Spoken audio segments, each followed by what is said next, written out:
Good morning. I'm back at it.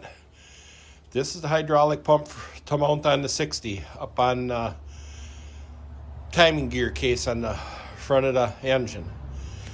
And as you can see, let's see, it does turn. It really wasn't stuck at all. It just feels like heavy grease in it.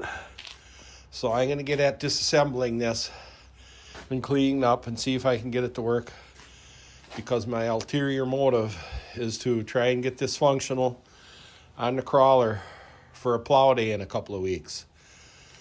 One of the first things I'm going to do is pull this top cover off the reservoir, see what the inside of the reservoir looks like. And as you can see, the bolts are turning. I tried them all. So let's get that cover off. I decided to take the cap off first because I had to heat it and pound on it to get it loose, which I did already, because I wanted to take that off before I unbolted that cover from the tank, because that is holding it much better. So now let's get that cap off, and then I'll have to take a peek in there. Let's take a peek inside. Well, we can't see much smoke in there from heating. Let's get the cover off. This is still hot. Well, off the cover's going to come. Now we will see inside.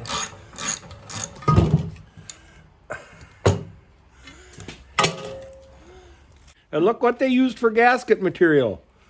Corrugated cardboard. See that? And let's see inside the tank now.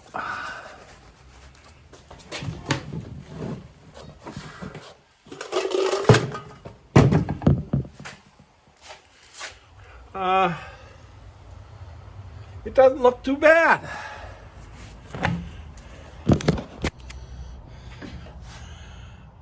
Well, the inside of it doesn't look too bad. I mean, it's rusty, but not real, at least on this half, not real heavy. And here you can see the tube where the oil goes in to the pump, and you see it's got little holes drilled all the way around it. I don't know why they did it like that, but that's the way they built it. So the first thing I want to do is get this tank off and get a rust remover or acid or something inside soaking in it, so I can get it cleaned out in the next week. Good. Because being hydraulic, it has to be clean. Now I'll pull this line off. I've heated the nuts that hold the reservoir on. We're letting them cool a little.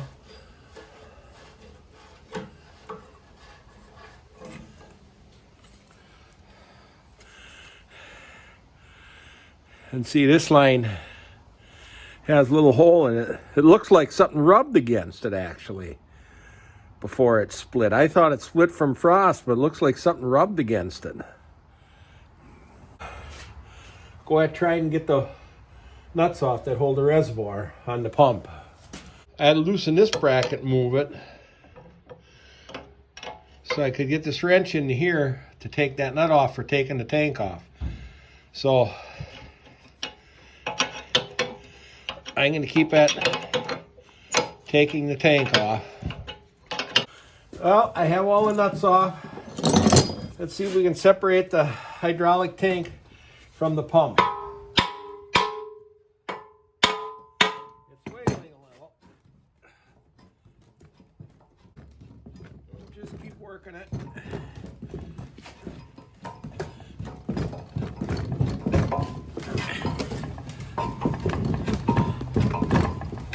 And there it comes. Here's stand the pump up. Here's the bracket. Support the other end of the tank. That's off. Now let's tip the pump up. Now it looks rather rusty in there, but I have a lot of hope because the pump does turn.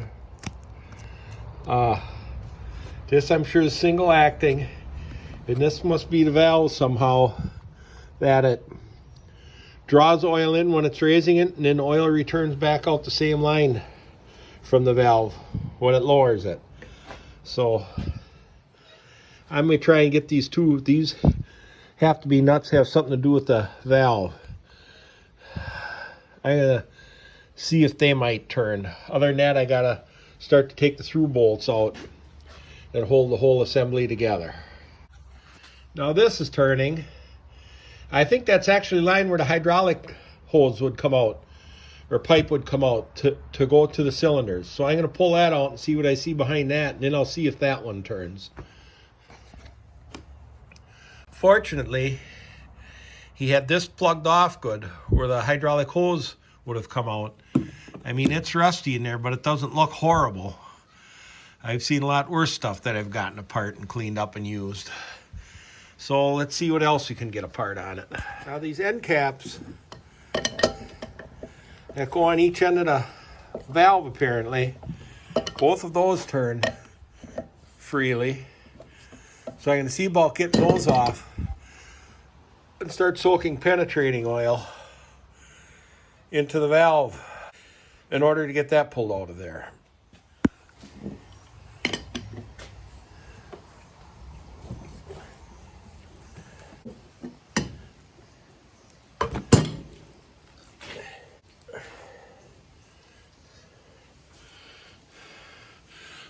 So this would be a packing nut in here with packing in there to keep oil from leaking out the end. I'm going to see if I can get the other end off. First, I have to get this lever out of the way.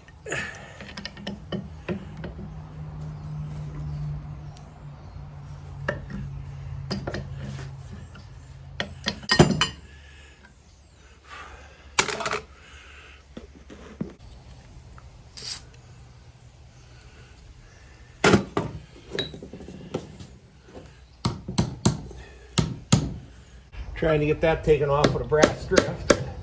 It is moving. Now it's on. You can always hear it when it starts to go quick. That's off. Now I'll clean this shaft up some. It does has a key. It's keyed, not just a set screw.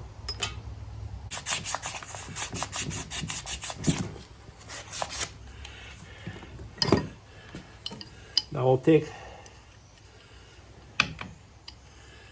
this cap or plug or whatever you want to call it off the shaft.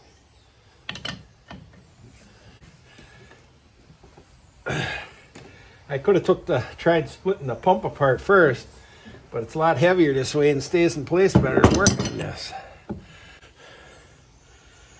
There, that end's off. See, it by no means looks horrible in there. Now I'm going to put some penetrating oil in the top to start soaking in. So if it does move, it might start to move a little easier. Now once again, you can see center punch marks. 1, 2, 3. This one doesn't have any on. Would be 4, 5, and 6. So, and those definitely aren't factory markings, I'm sure. So someone apparently has had this apart before and marked it before they took it apart and put it back together. And this, add this cap on here, which I suspected, that this is probably some kind of adjustable pressure relief. And lo and behold, look at that, it turns.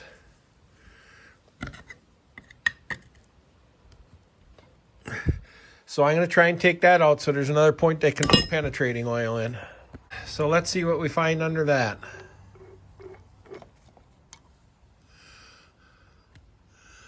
A pin. Well, that's just part of the plug. There's the washer. And the spring, as I suspected. And there's probably some kind of a valve down in there. And that, I'm sure, is a bypass to go back to that brass line I took off with the split in to the tank for pressure relief. So I'm going to keep at it. Look at that. I got the nuts off the end. I'm pounding on the bolts with a brass drift, the through bolts. And look at that. It is separating. Each one of them is coming loose. So I'm going to keep at it and see if it comes apart to see what it looks like inside. I'm actually kind of amazed. Well, the first one of the stack is coming off. There it is.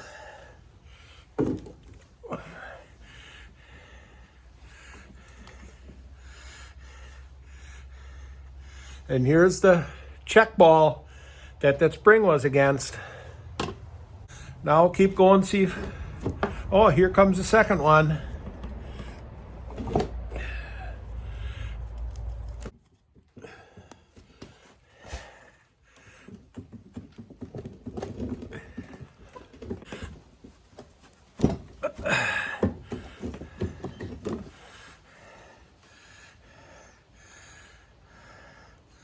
So this one in the stack is just for the check valve.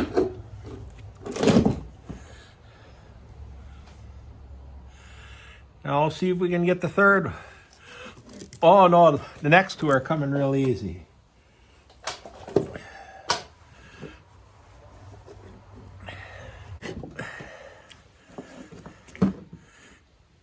Here comes number 3.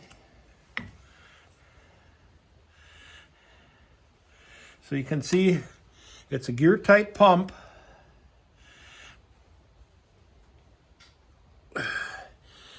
And there are roller bearings in the shaft that, so the hydraulic pump runs in roller bearings.